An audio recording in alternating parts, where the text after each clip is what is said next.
Assalamualaikum warahmatullahi wabarakatuh. Kami dari kelompok 5 akan sedikit mempresentasikan sebuah materi yang berjudul Sistem Perujukan dan atau Kutipan dan Plagiarisme. Sebelum kami mempresentasikan sebuah materi, izinkan kami memperkenalkan diri. Saya Lydia Afganisi sebagai narator. Saya Hanatus Salawati. Saya Indah Puspitasari. Nama saya Lisa Arfiana. Pengertian kutipan. Kutipan adalah pinjaman sebuah kalimat atau pendapat yang bersumber dari pengarang karya tersebut, baik berupa tulisan maupun lisan. Sedangkan menurut Kamus Besar Bahasa Indonesia, mengutip adalah mengambil perkataan atau kalimat dari buku atau yang lainnya. Namun mengutip itu berbeda dengan plagiat. Fungsi kutipan 1. Sebagai landasan teori. 2. Penguat pendapat penulis. 3. Penjelasan suatu uraian. 4. Bahan bukti untuk menunjang pendapat. Prinsip-prinsip dari mengutip yaitu 1.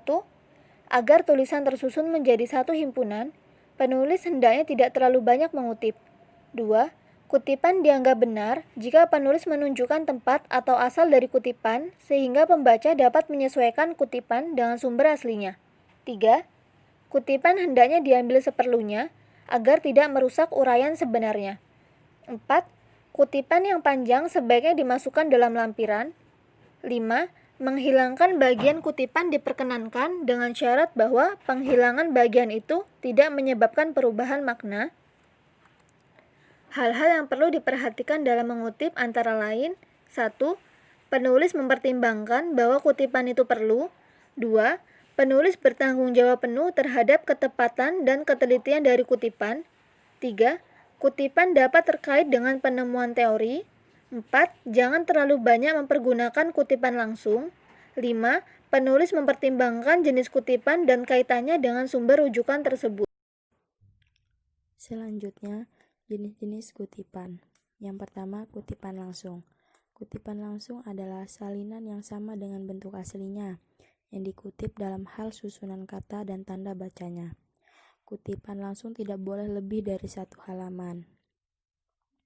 Kutipan langsung dibagi menjadi dua, yaitu kutipan langsung pendek. Disebut kutipan pendek apabila tidak lebih dari 4 baris, dan kutipan langsung panjang, kutipan yang panjangnya 5 baris atau lebih. Yang kedua, kutipan tidak langsung. Kutipan tidak langsung adalah kutipan yang hanya mengambil isinya saja, seperti saran, ringkasan, atau prafase. Lalu berikutnya, sistem rujukan. Dalam upaya menjaga etika ilmiah dalam hal penggunaan sumber lain dalam sebuah tulisan, kita mengenal sistem catatan. Sistem ini dikembangkan untuk mendapatkan variasi dalam penulisan. Ada dua sistem rujukan yang sering digunakan. Yang pertama, catatan kaki atau footnotes. Catatan kaki adalah catatan yang diletakkan di bagian bawah halaman. Menurut S. Nasution dan M. Thomas, footnotes ialah catatan pada kaki halaman. Kegunaannya untuk menyatakan sumber suatu kutipan, pendapat, dan sebuah pikiran, fakta-fakta, atau ikhtisar. Catatan kaki dapat juga berisi komentar mengenai suatu hal yang dikemukakan di dalam teks. Yang kedua, catatan belakang atau daftar pustaka. Daftar pustaka adalah semua sumber yang menjadi rujukan seorang penulis dalam kegiatannya menulis sebuah karya ilmiah. Plagiarisme atau sering disebut plagiat adalah penjiplakan atau pengambilan karangan, pendapat, dan sebagainya dari orang lain, dan menjadikannya seolah karangan dan pendapat itu sendiri. Plagiarisme memiliki beberapa jenis, yaitu 1. Plagiarisme berdasarkan aspek yang dicuri. Plagiarisme berdasarkan aspek yang dicuri memiliki beberapa tipe, yaitu 1. Plagiat ide, 2. Plagiat kata demi kata, 3. Plagiat sumber, 4. Plagiat kepengarangan. 2. Plagiarisme berdasarkan kesengajaan. Plagiarisme berdasarkan kesengajaan memiliki dua tipe, yaitu 1. Plagiat sengaja.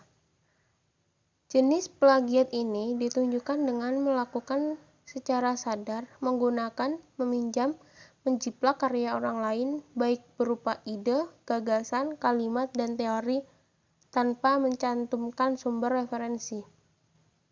Yang kedua, plagiat tidak sengaja. Jenis plagiarisme ini dilakukan saat seseorang tidak sengaja menggunakan, meminjam, menjiplak karya orang lain karena kurangnya pemahaman seseorang tersebut dalam mengutip. Yang ketiga, plagiarisme berdasarkan pola yang digunakan. Plagiarisme berdasarkan pola yang digunakan memiliki 3 tipe, yaitu 1. Plagiarisme total, yaitu plagiarisme yang dilakukan seorang penulis dengan cara menjiplak atau mencuci hasil karya orang lain seluruhnya dan mengklaim sebagai karyanya. 2. Plagiarisme parsial, yaitu tindakan plagiasi yang dilakukan seseorang penulis dengan cara menjiplak sebagai hasil karya orang lain untuk menjadi hasil karyanya sendiri, dengan mengambil pernyataan, landasan teori, sampel, metode analisis tanpa menulis sumbernya. Ketiga, autoplagiasi, self-plagiarisme, yakni jenis plagiarisme yang dilakukan seseorang penulis terhadap karyanya sendiri, baik sebagian maupun seluruhnya. Yang keempat, plagiarisme antarbahasa, yakni jenis plagiarisme yang dilakukan seseorang penulis dengan cara menerjemahkan sesuatu karya tulis yang berbahasa asing ke dalam bahasa Indonesia. Kemudian penulis menjadikan hasil terjemahan tersebut sebagai hasil karyanya tanpa menyebut sumbernya. Sekian presentasi dari kami, semoga dapat dipahami dan mohon maaf bila ada kesalahan dalam presentasi kami. Kami ucapkan terima kasih. Wassalamualaikum warahmatullahi wabarakatuh.